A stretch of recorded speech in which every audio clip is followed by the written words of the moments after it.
What's up, YouTube? This is Too Raw for TV. Alright, so this is a requested video from one of my subscribers. They wanted me to do a video giving my opinion about who was better between Dirk Nowitzki and Shaquille O'Neal. And I think to answer that question,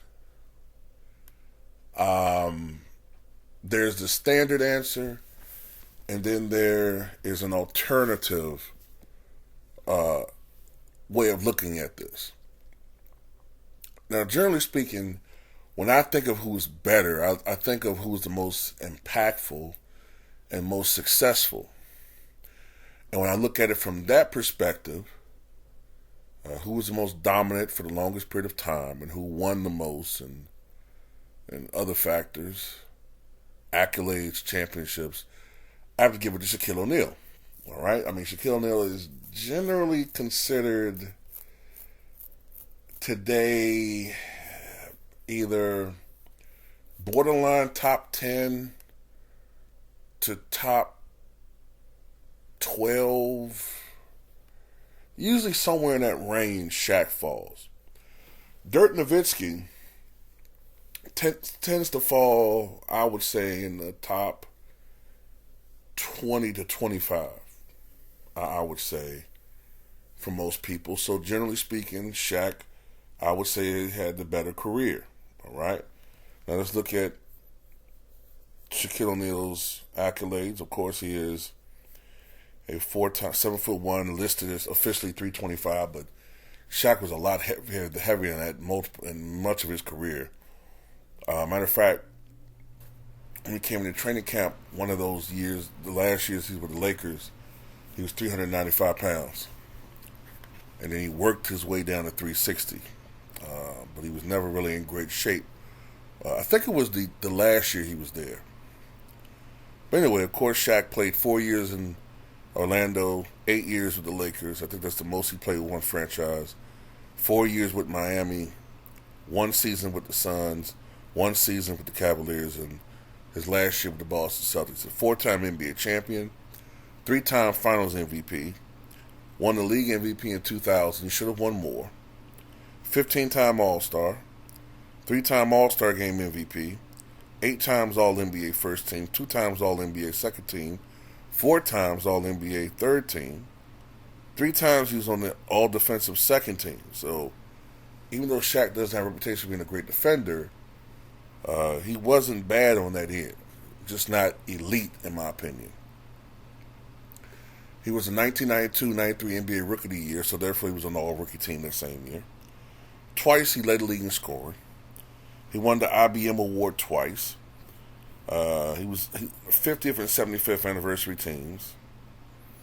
His number 34 retired by the Lakers. Number 32 retired by the Heat. And number 32 retired by the Orlando Magic, I think it was earlier this year. And for his career, he scored 28,596 points. As far as centers are concerned, when you combine the ABA and NBA, I think out of centers, he is 4th all time behind Kareem, Wilt, and Moses Malone when you combine the ABA and the NBA. I think Moses had 29,580 points when you combine the ABA and NBA. He averaged 23.7 points per game. The journeyman years took a toll on his scoring average. He had 13,089 rebounds, or 10.9 rebounds per game. And he had 2,732 blocks, or 2.3 blocks per game. Now, to be fair,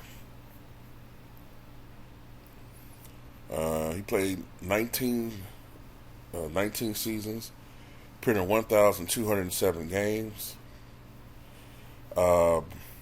His prime, his absolute prime, I would say, just my opinion, 1993 to probably 2003, that 10-year period. Shaq averaged 28.1 points, 11.9 rebounds, 3 assists, 2.5 blocks, 57.8% shooting from the floor, And his Achilles heel, of course, was his free throw shooting. During that time period, 53.6% from the line. For his career, only 52.7% from the charity stripe. Was never a great free throw shooter. And as a matter of fact, the last few years of his career, he became, it was pretty bad. Some years a little bit better, some years he was terrible.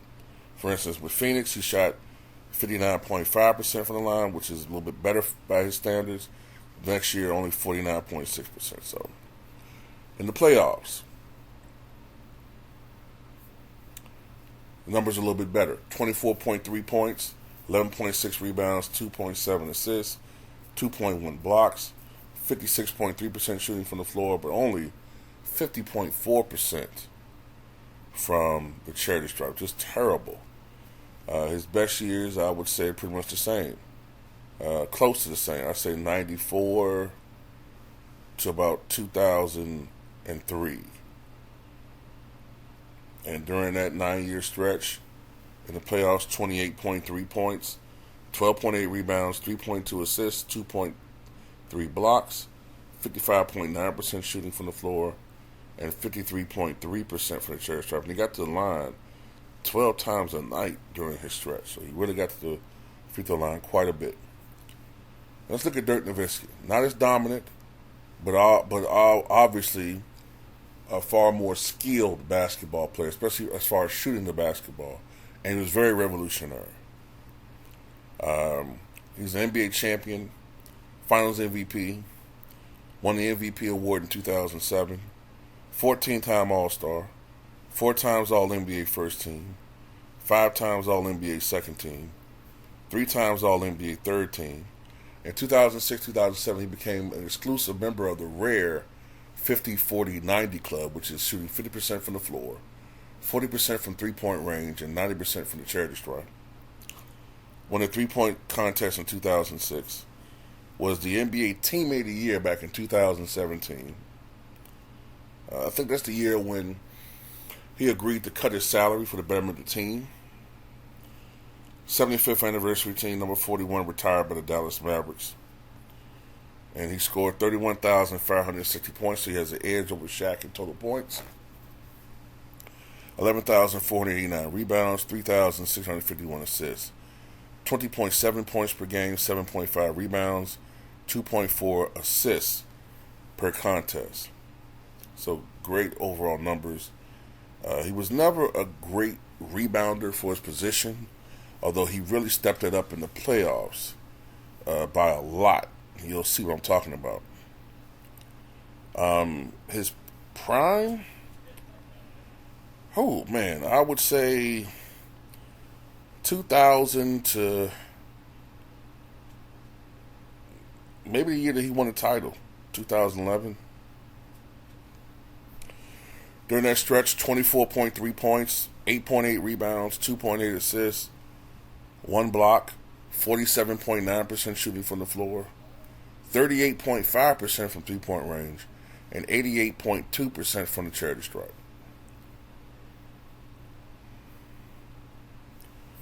During the playoffs for his career, 25.3 points, so it went way up, 25.3 points, 10 rebounds per contest, 2.5 assists, 1 steal, 0.9 blocks, 46.2% shooting from the floor, 36.5% from three-point range, and 89.2% from the charity stripe. His best years in the postseason, maybe 2001 to maybe 2011 again.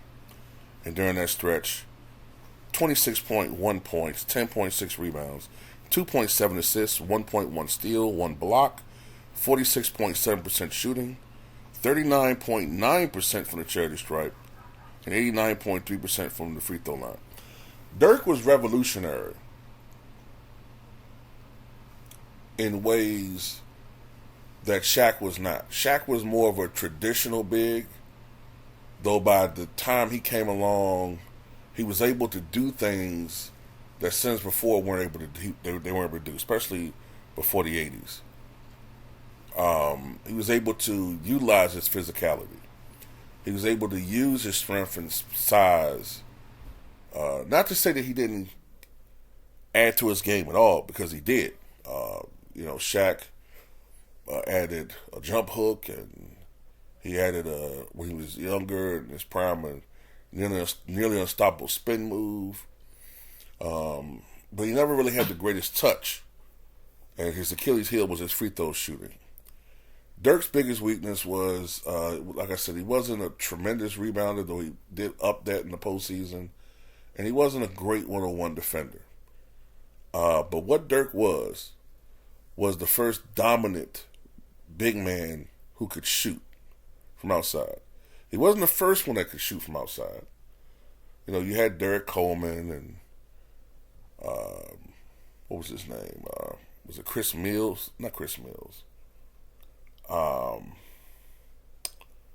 The hell was that big man name, man? Can't think of his name right now. But you had centers that could, or big men and centers that could shoot from outside. Derek Coleman's one of them. Rodney Rogers is another one. I just can't think of his name. Was it Chris Mills? Let me see.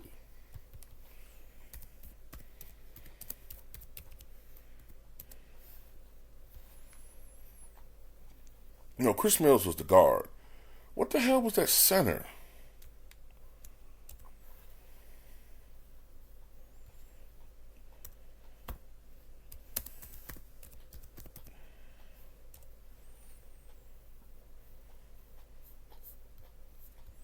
I could not think of that dude. Terry Mills, that was his name.